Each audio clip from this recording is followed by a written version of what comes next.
I'm Dr. Orion Taraban, and this is PsycHacks, Better Living Through Psychology. And the topic of today's short talk is wrestling with the angel. My guys, it is necessary to struggle to achieve anything of value in this world. Just think of how difficult it is to get money. Consider how much time and effort and perseverance goes into making a buck. And frankly, money is one of the most common and fungible goods on this planet. In the scheme of things, it's really nothing special. So if it takes that much work and focus and dedication to affect any meaningful progress with respect to your finances, what makes you think that meaningful progress with respect to your mind and heart will be any easier? Just because these things aren't tangible? In point of fact, abstract intangibles are even harder to obtain than their concrete counterparts. And I'm here to tell you that things like peace and contentment and self-actualization and love require a significant effort from us to attain. This is what I call wrestling with the angel as a symbol being the benefactor of real goodness and value to humanity. There's a story in the Bible about Jacob. He meets an angel who starts to fly off to heaven. And before he can get away, Jacob grabs him tightly and says to him, "I'm not letting go unless you bless me." And does the angel bless him? Fuck no. This is because the divine is not Santa Claus. That is some childish fantasy that just doles out presents on demand. That's not the way reality works, my friends. And it's a good thing that's not the way reality works. I shudder to think how decadent and degraded the human race would become if everything of value were available on demand. In any case, the angel tries to shake Jacob off and climbs higher and higher into the sky. The two are wrestling in midair, which at this point has become Mortal Kombat, since Jacob would not survive a fall from that height. However, it's precisely this willingness to go all in that gets results. Jacob demonstrates with his behavior that he is willing to fall, willing even to die, in order to obtain the angel's blessing. That's how badly he wanted it. And as a consequence of this struggle and courage and perseverance, Jacob eventually receives the angel's blessing. He did not receive it because he wanted it. He did not receive it because he asked for it. He received it because he survived the struggle to achieve it. This is the secret to getting anything worth having in life. Now, in the process of wrestling, you're going to shed some things. Physical wrestling, like actually grappling with an opponent, is an extremely difficult activity.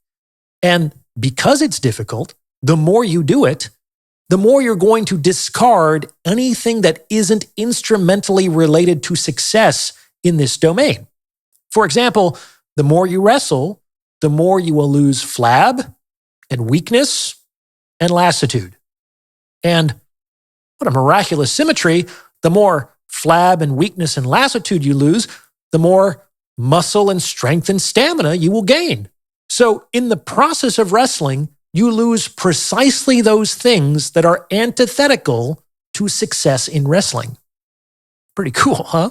We can think of these things that you lose as the cost of success in wrestling. Like if you want to get really good at the physical act of grappling, you will need to pay for that achievement with your flab and your weakness and your lassitude. Because best of luck becoming a champion wrestler while you're still flabby and weak and tired. It's just not possible. And I'd like you to consider that it's not possible because, like, the fabric of reality does not allow for theft.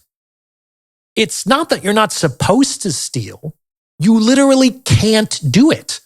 You can't obtain an intangible of value without paying the requisite cost. This is just one manifestation of universal justice. If you appreciate the insights on this channel, I would highly encourage you to get your hands on a copy of my book, The Value of Others. Over the course of 432 pages, I delve deep into my economic model of relationships and explain the behavior of both men and women in the game of mating and dating. I also provide a lot of actionable advice on how to get and keep more of what you want in the sexual marketplace. Once you read The Value of Others, you'll never look at relationships the same way again. Now available in ebook, audiobook, and paperback formats. The links are in the description. All right, just as we shed weakness when we grapple with strong physical opponents, we shed things antithetical to their particular success when we grapple with the angels of love or peace or contentment. For instance, in the act of wrestling with the angel of love, you will shed resentment, hatred, bitterness, and selfishness. And the more you wrestle with this angel, the more you will lose these things, because these things are the cost of love. Like, you cannot be a loving person while you still harbor resentment, hatred, bitterness, and selfishness. It's not that you're not supposed to feel these things. You literally can't feel them and love at the same time. It's not possible. Where the first emotions are, the other isn't, and vice versa. Now, this isn't going to happen overnight. You can't just hand over your resentment and egotism and expect to receive love in return. Why? Because these things are deeply, subtly, and vigorously lodged inside of you. Removing these threads is like untangling a really stubborn knot. It will take time and effort and care and discernment. You will have to wrestle with yourself. Only after a while will these elements be sufficiently disentangled that you will be able, if you so desire, to make a sacrifice of your egoic self, which is ultimately the cost of love. Like Jacob, we have to be willing to die to self in order to enter into the highest echelons of love, which is a kind of divine blessing. We can say comparable things with respect to attaining other things of value. For instance, in the act of wrestling with the angel of peace, you will shed envy, jealousy, impatience, and anger. The more you wrestle with this angel, the more you will lose these things, because these things are the cost of peace. You cannot be a peaceful person while you still harbor envy, jealousy, impatience, and anger. Where the first emotions are, the other isn't, and vice versa. Starting to make sense? So what should you do? If you're struggling with anxiety, then grab onto the angel of courage and don't let go. If you're struggling with addiction, then grab onto the angel of temperance and don't let go. If you're struggling with depression, then grab onto the angel of hope and don't let go. There is always a way out, my friends, but it is not fucking easy to get there. And you can only leave if you pay the appropriate cost. Again, you will likely need to wrestle with these angels for quite some time. They will test you up to the last ounce of your strength and endurance. But let me tell you, it's fucking worth it. Things like peace and contentment and love are real, true goods.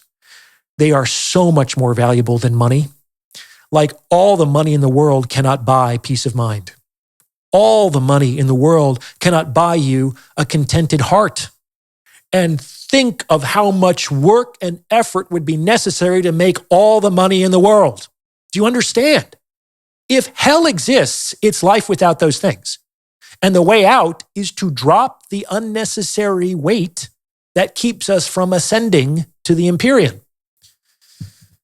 The secret to success here is contained in the story of Jacob. There is a mysterious power in being willing to do whatever it takes to achieve your goal, to not let go, no matter what. The people who are willing to do that actually make fucking progress. These are the people who get the good things in life.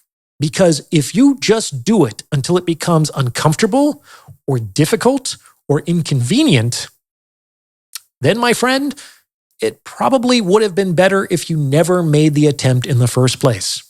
Why? Because when you quit, you not only will have wasted time and energy, but you're going to feel like a schmuck because you couldn't stick with something that you said you wanted to do. It's like Bukowski's excellent poem, "If you're going to try, go all the way.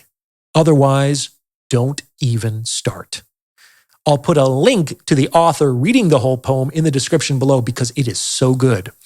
In any case, if you're not willing to suffer pain and difficulty and inconvenience, it's best if you just tolerate your circumstances for the time being. These are part of the cost of attaining anything of real value in the world. What do you think? Does this fit with your own experience? Let me know in the comments below. And please send this episode to someone who you think might benefit from its message, as it's word of mouth referrals like this that really help to make the channel grow. Anyone looking to join my free weekly newsletter or book a paid consultation can do so on my website. There's also my book, The Value of Others, and my member community, The Captain's Quarters. The links to everything are in the description below. Please check them out. There's a lot of great information and all that. As always, I appreciate your support, and thank you for listening.